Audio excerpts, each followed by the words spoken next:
Hey everybody, this is Chris Tumko, and we're at the Docks Retreat, which is on 7 Mile near I-275, and I'm appealing to you, I'm not sure if that's the right word, I'm just asking, come on to the next one. That's the last Tuesday of each month, and they have a good old time. I think it's about 50 people here today, and there's the class of 59, they're the one who actually started it. As you see, up near Redford somewhere. That's a lot of people. We hope you see us. So here we are again. I don't see you. 1968 record. I'm here, Chris Timko, but nobody. Say hi. Hi. But you're not here. We're having great food. That's a lot of people. We hope you see us. It's Chris. Docks, Livonia, Redford High, 1968. Hope you come. Information. For over 80 years, Redford High School was the cornerstone of several Northwest Detroit neighborhoods. Located on the corner of Grand River and McNichols, the first unit of Redford High was built through 1922 to serve Redford Township, which was outside of Detroit's city limits. The township and school were later annexed to Detroit in 1926, and Redford High became a part of the Detroit school system. The Redford area grew along with the rest of the city, and in 1937 a second unit was built near the existing school. 11 years later the school expanded again, with a new wing connecting the two existing buildings in 1948 and the construction of a boiler room. By 1953 the school had outgrown the existing athletics facilities, and built a new pool and gymnasium on the south side of the property. The old gym was demolished and replaced with classrooms. The swimming pool was sealed off and covered with a floor so that classrooms could be placed above it. Redford also excelled at athletics, forming a fierce rivalry with nearby Ford High School when it opened in 1957.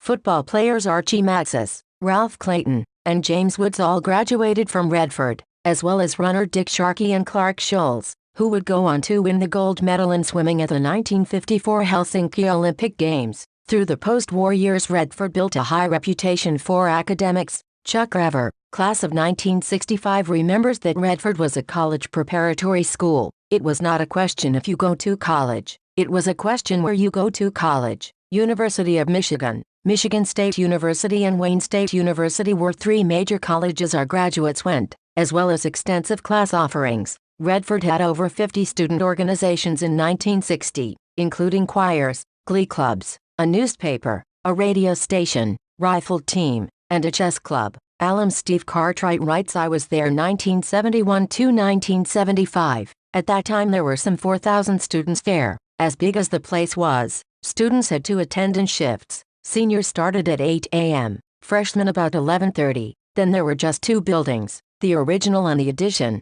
and the floor levels didn't match, so you had to go up or down a flight between the two buildings. At that time, things were usually cool. Most people got along fine, few race problems, and this was the early 70s. Just a few years after the riots, jocks were cool, and didn't pick on anyone. Most teachers were good. They indeed cared and would work with you if you had problems. All in all it was a good school. Not perfect by any means, but I got a good education there and went on to and still know many people from RHS. As the racial makeup of the school changed rapidly, funding for school programs and oversight by the district dropped. Though another large addition was built onto the school in 1974, it was mainly geared towards vocational skills like auto work, cosmetology, hairstyling, and other trades, programs which the district administrators steered black students towards. By the 1980s, Redford High was struggling with school violence, as the friendly rivalry between Redford and Ford High School turned deadly.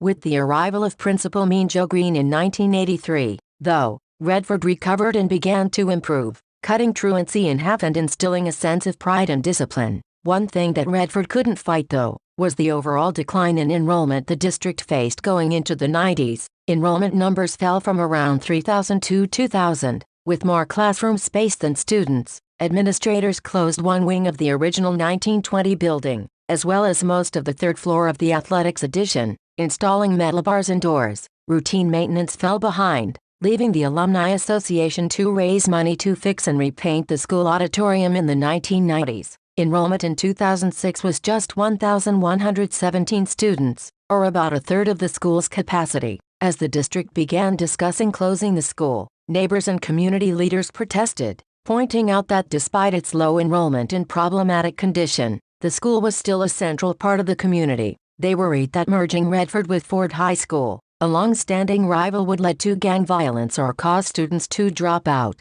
Additionally, the school district had just spent $3.9 million on upgrades, including new athletic fields and a baseball diamond the year before. Along with 51 other schools, Redford High School closed in 2007. Students were reassigned to Ford and Cody High Schools, depending on which side of Grand River they lived on. After it closed in 2007, Redford was secured and vacated. When the power was shut off to the school, pipes in the basement froze and broke, flooding some parts and doing extensive damage. After it was revealed in 2008 that equipment and student files had been left behind in many schools that had closed, DPS workers spent 3 months cleaning out Redford, carting away books, computers, desks, and student records. As they were working, they discovered people, likely scrappers, were living in the steam tunnels underneath the school. The school was resecured, this time using steel anti-intrusion panels covering all windows and doors on the first 2 floors. The age and layout of the school made it difficult to find a new use for the sprawling complex.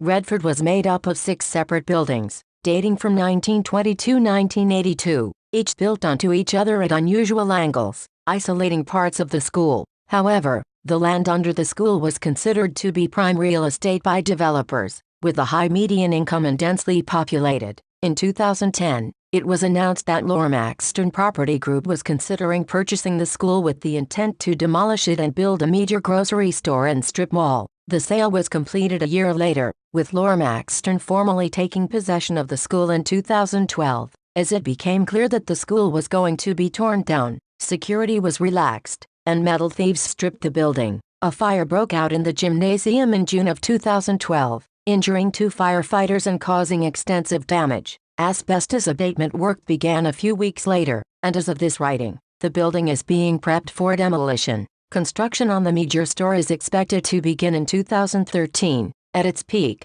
Redford had over 4,100 students learning in the 1.1 million square foot school. Despite its often rough nature, most alumni remember their time there fondly, and while some neighbors are disappointed to see the school go, they are also glad that it is being replaced by a strong retail outlet that will provide hundreds of jobs for the area. If you have memories of Redford High School you'd like to share, visit our contact page and send them along. Special thanks to RHS alumni Chuck Rever and Steve Cartwright for their contributions. Are you from Redford? Yes, I'm from Redford, true to the red and gray. We're together forever, fighting all the way. Onward to our goals we march, shouting cheers aloud.